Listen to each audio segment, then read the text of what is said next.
Nothing wrong with adding a little extra. Welcome to WatchMojo.com, and today we'll be taking a look at another top 10 best video game DLCs and expansions. For more gaming videos, check out our new spin-off channel, Mojo Plays, for in-depth reviews, thoughtful video essays, detailed character origins, and insightful commentary. Mojo Plays, games smarter. For this list, we'll be taking another look at the best downloadable content and expansions that have been provided to us gamers. We'll be looking at larger forms of extra content and skipping on smaller forms like extra skins and weapons. Standalone expansions, meaning expansions that do not need the original copy to be played, do count as long as they expand upon the base game. If you don't see an expansion or DLC you thought belonged on this list, be sure to check out our first list of the top 10 best video game DLCs and expansions.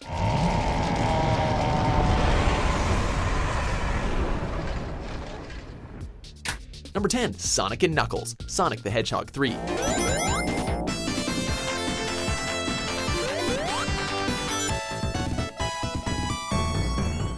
In a time where expansions were just starting to break through, you could typically only find them on PC. However, thanks to time constraints, we got one of the first console expansions with Sonic & Knuckles. While it is playable as a standalone title, using the Genesis tech, it could connect not only to Sonic 3 but also Sonic 2 for additional content.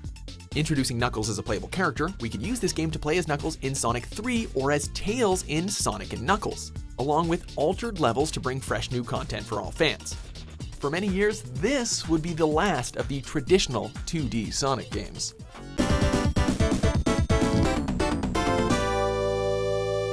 Number 9, The Old Hunters, Bloodborne.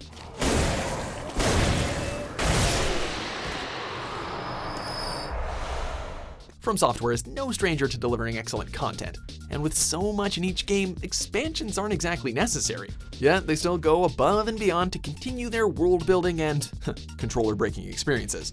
While Artorias of the Abyss gave us one of the greatest boss fights in Dark Souls, The Old Hunters is a prime example of doing an expansion very right. Several new areas, new weapons, armor, new boss fights, all while exploring the origins of the Hunters. It's everything a Bloodborne player could have wanted. We can only hope to return to the nightmare again someday.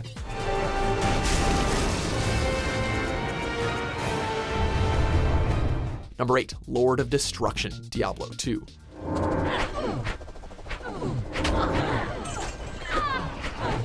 Blizzard has a reputation for deep, full-sized expansions, and Lord of Destruction helped to build that notoriety early on.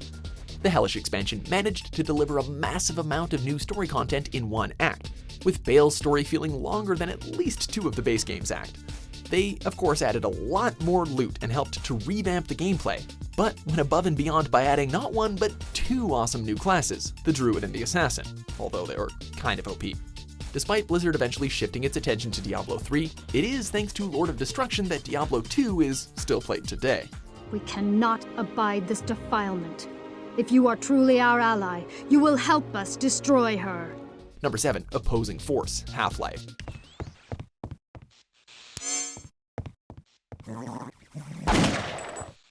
Long before Borderlands, Gearbox was hired to work with Valve on developing an expansion for the smash hit, Half-Life. Maybe you've heard of it. These were some pretty big shoes to fill, as Half-Life had completely broken industry expectations tenfold. Instead of focusing on Gordon Freeman, we received a different perspective, the Marines. A complete shift.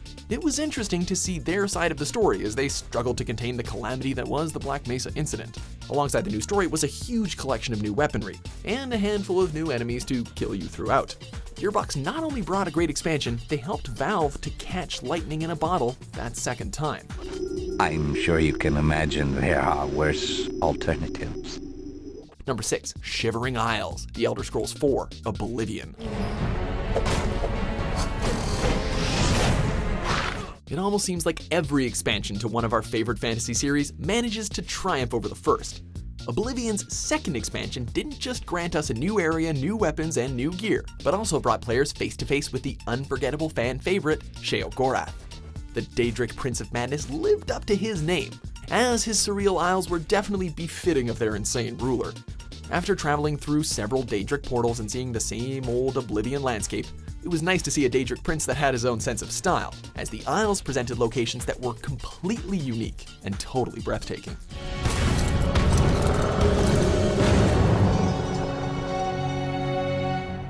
Number 5, Specter of Torment, Shovel Knight.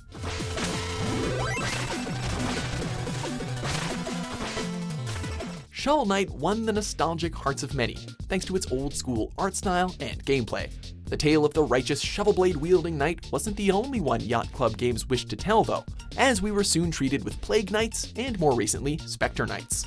What made Specter of Torment stand out, however, wasn't just his story of forging the Order of No Quarter, but how the expansion felt like a separate game all on its own. Best of all, the expansion was free to anyone who had purchased Shovel Knight, with level design changed to reflect the new mechanics and new items to obtain. Specter Knight's adventure is one that can easily stand proud, but also brooding.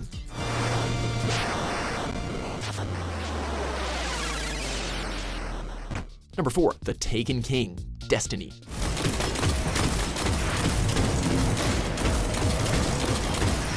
With an acclaimed developer and a $500 million budget for the series, Destiny's launch was kinda disappointing for many. Lacking any real endgame content, story, or things to do, it was not the Halo MMO that everyone wanted. Thankfully, with some internal development change-ups, our hopes were restored with The Taken King, adding in new subclasses, loot, areas, enemy types, story elements, strikes, and raids. The expansion was there to properly redeem both Bungie and Destiny. Ugh, let's hope they can do it again with Destiny 2. Did you guys not learn anything?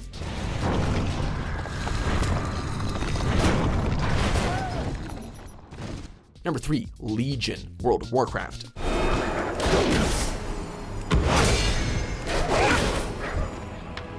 After seemingly hitting its peak with Cataclysm, World of Warcraft looked to be on a downward spiral, with Pandaria being seen as more of a joke, and Draenor as tedious and boring, losing subscriber counts by the millions. Blizzard came back strong with its 6th expansion, Legion.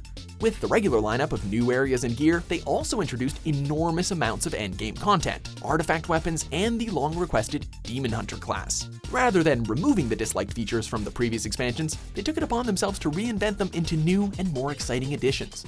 One can only hope that this means Blizzard will stay on top of their game. She will not escape me, Master. Number 2, The Frozen Throne, Warcraft 3, Reign of Chaos.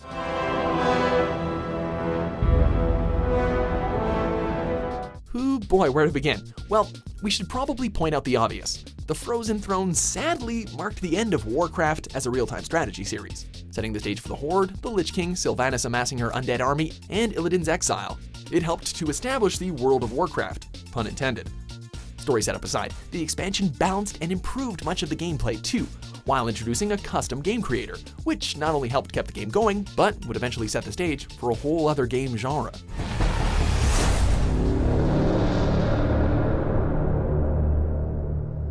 Before we expand to our number 1 pick, here are a few honorable mentions. And shapes the world for generations to come.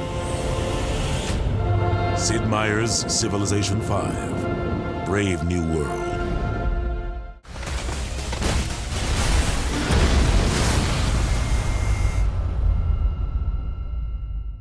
Number 1, Blood and Wine, The Witcher 3, Wild Hunt.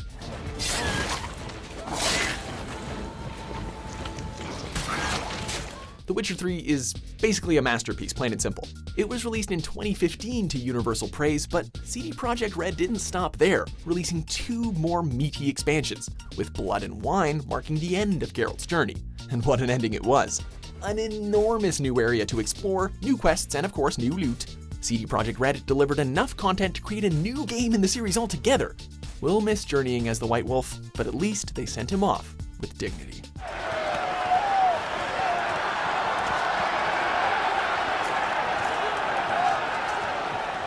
Do you agree with our picks? Check out these other great clips from WatchMojo and subscribe for new videos every day.